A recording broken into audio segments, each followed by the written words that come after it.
garden. We're going to learn what a donation garden is, and we're going to learn about what it takes to make something like this happen. And this is what your Eagle Scout project. Yep. And tell us, you're going to be a sophomore. Sophomore in high school at Spirit Sophomore Lake. at Spirit Lake, and look at you've taken on this amazing project. So, why is there a donation garden? Yep. So the donation garden, throughout the summer months, we raise vegetables and produce, and we take it. 100% of it goes to Upper Des Moines in Spirit Lake, which is a food bank of Iowa that takes in food donations and distributes it to the food insecure population in their county. And so all these vegetables that you see here go there every Wednesday, and it feeds the 10% of food insecure in Dickinson County. 10% of people are food insecure in Dickinson County. What a wonderful thing for them to have fresh, nutritious vegetables. Yep. So this is quite a project. We were talking earlier, not only does he know how to garden, but he had to do like marketing, grant writing, building a website, recruiting volunteers, advertising. So what was the first thing you did when you started to get this project going?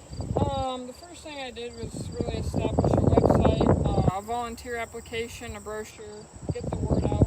I did a lot of contacting of local organizations in our community to help people know about this, because this is not a very well-known thing until this year. Now it's hopefully a little more well-known. But is this the first year there's been a donation garden? It's not. This is the, I believe, third gardening season.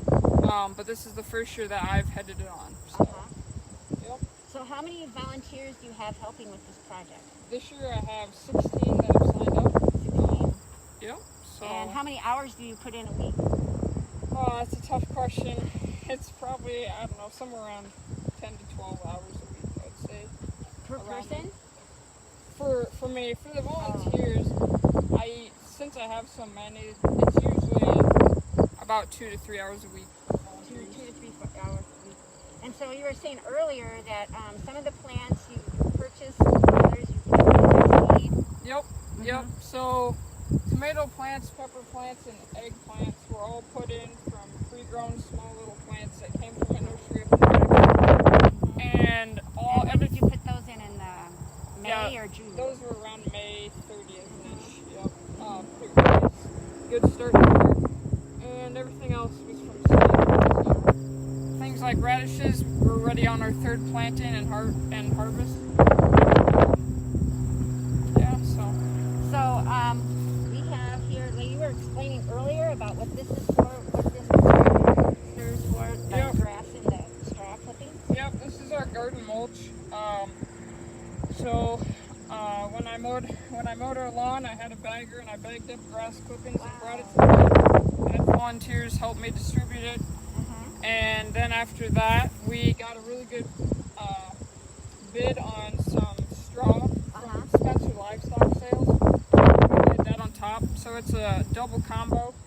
And the mulch pretty much traps moisture in, keeps the moisture in the soil for the plants to last through hot weather like we've had. And it also keeps the weeds down, and it just gives them, it all decomposes down into some good material. Yeah, I can't see any weeds in this garden. I just see lots of tomatoes, and we got cucumbers over here.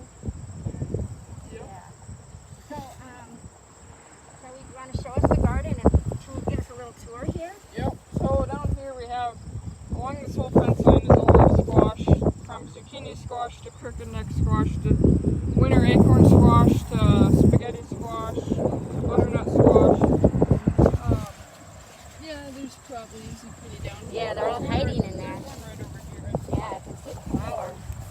Well, here's a young zucchini right there. Oh yeah, you still got the flower bud on it. Yep. Right there. Here's a big root right here. Oh yeah. Down in there you can faintly see with Oh yeah, that's a huge one. Yeah, they tend to get to be clubbed on us sometimes, but they're still edible. All in here is all our cucumbers. Do they like to crawl? Yep. They like a vine? They can either crawl up a fence like a pole bean, or they can go on the ground like a squash. So Caleb, did you just learn to garden, or have you been doing this a long time? Yeah, I've been gardening for the last 5 years at my house. I've learned everything practically grandpa who's been gardening for the last 35, 40 years, honestly. So He must be so proud of you. yeah, he's happy for me. So, but that's where I've gotten a lot of this knowledge from, and I'm still learning it this year. I mean, I've never planted onions until this year, and I learned about those this year. What did you learn when you tried to plant? Let's go look at the onions. Let's take a walk over there. Yeah.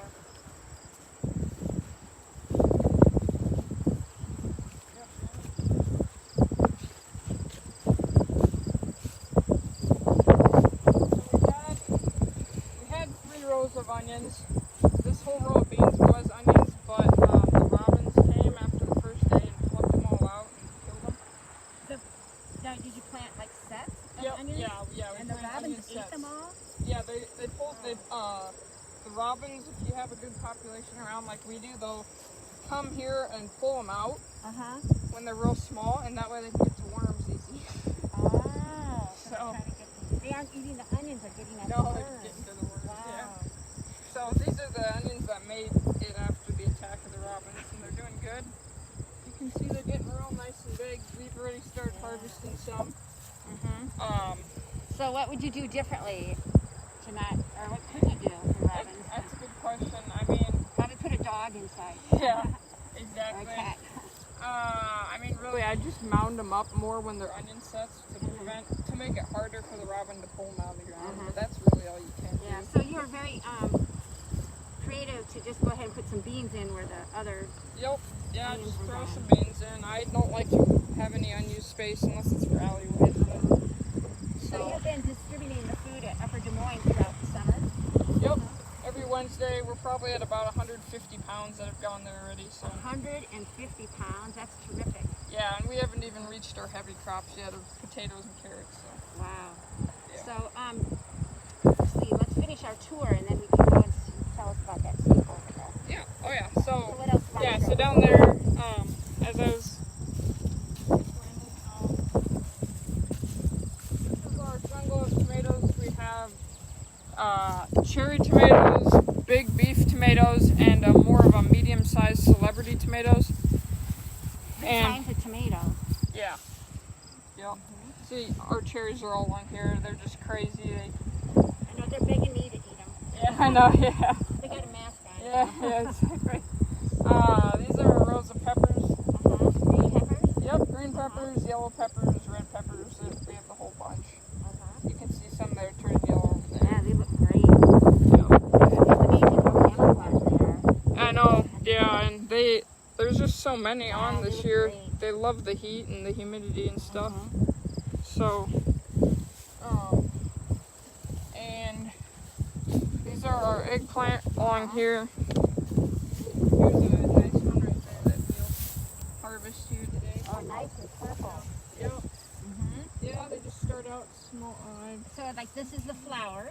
Yep, this is the flower. It gets pollinated, and then it turns into. I think that's a little baby one right down by your toe. Or is it your boot? Yeah, right there. Yep, and then it turns just into like a little eggplant. Yeah, just isn't like that something? And then it'll grow up to be a big thing. It's the same exact process with peppers.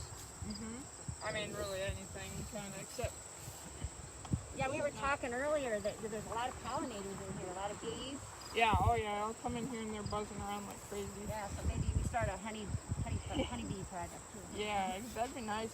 It'd help the garden out for sure to have a bee. Yeah, because you need those pollinators. Yep. So, and what do we have here?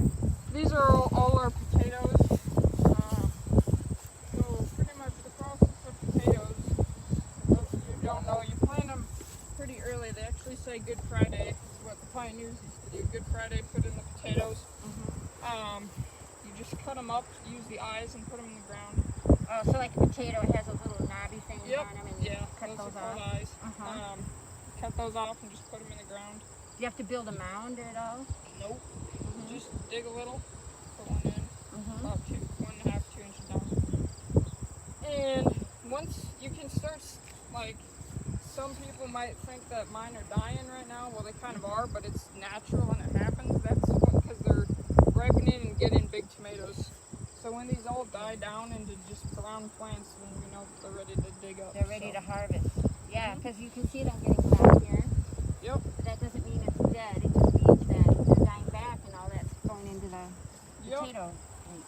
Yep, you just kind of got to have your natural clock though, because sometimes they will start dying too early and then you know that something's wrong, but these are right on time, so they're doing fine. What would you do if they were? Well, usually it'd be like a squash bug that's just eating them down, and for that'd be a reason why we'd spray.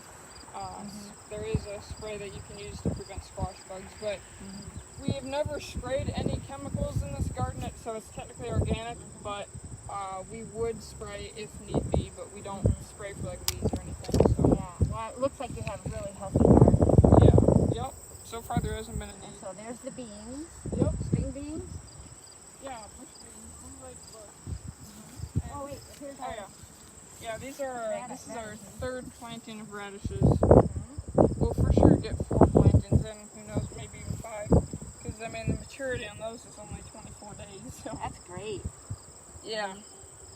And Oh, look at all these. right along here is our big long row of carrots.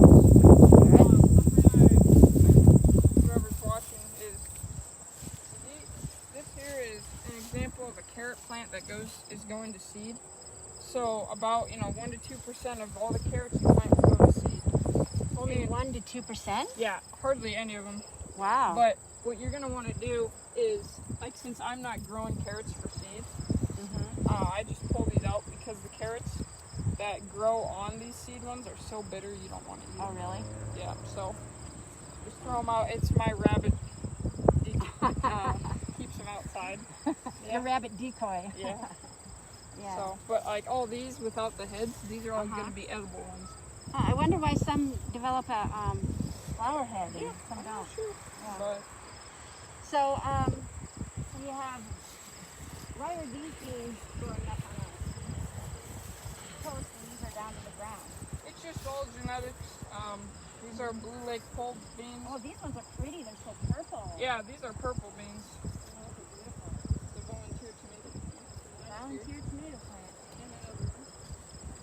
plant. But they won't make it. Yeah, these are our purple beans. They're kind of a new variety. They taste really good.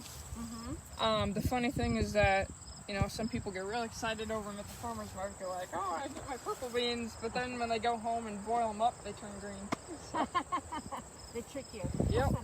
So, And what about these ones? yeah, these are the pole beans. Yep, you just stick them right. This is, believe it or not, actually a hog panel fence we got going here. Oh, You yeah? can't even see it anymore. You can faintly see it, but you just plant the seeds right by them, and then they just.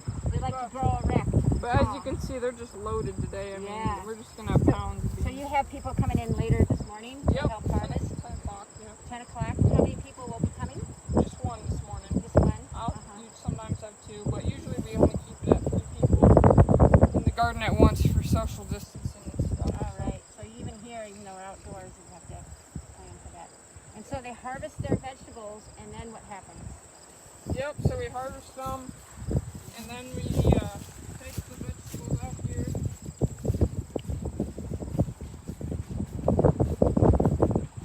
This is our sink that we purchased. The garden, we filed for a mini grant from Iowa State University, and we... So that was also part of your Eagle Scout project? My project coach filed for the grant, Okay. but I did like the website and all that. Yeah. But we did get the grant, so that's what paid for our plants and our seeds and stuff like this. Stuff like this for COVID. I mean, but we take them here. We have a hose that's down by the spigot, and we can, turn it on to see the water's not on it. Oh yeah, there it is. Can rinse them down, soak them in here, get all the dirt off.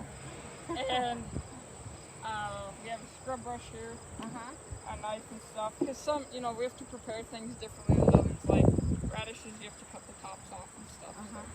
So you prepare all the vegetables and take them over to Edmund then? Yep. Up in the morning? Yep. Correct. Yeah, and we have to bang. Yeah, actually. Okay.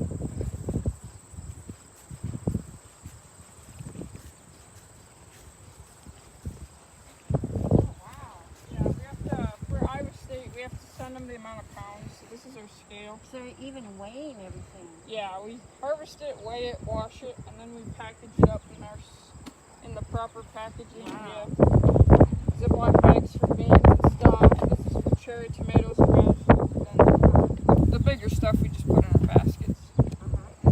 Wow. Yeah, We're thought of everything. yeah. So we're at about no, I'd say about 150 pounds. And just now, and how many more pounds do you think by the end of the summer? It'll at least double. For Wow. sure. Wow, that's Yeah. terrific. I'm hoping to get around 350. Wow. So. Well, we've kind of used up our time, but do we have any questions from our audience? Okay, so if people want to learn more about the donation garden and how they can get involved, do they go to your website? Yep, my website. It's a long address. I don't know if you want me to say it. Sure. It's https://sites.google.com/view/DC donation garden. But how come it's so complicated? I don't know. It's just. Well, can people find it just by Googling something? If they Google Yeah. If Dickinson County Community Garden, will it it's pop on up? Explore Kaboji. Oh, okay. Trying to think where else. I know if you Google my name, Caleb Frostestad, it comes up on Explore Kaboji, and you can find it. Yeah. Well, I'm so impressed by your project, Caleb. You're a wonderful young man, and you're setting a really great example and helping people, and good food and good nutrition, and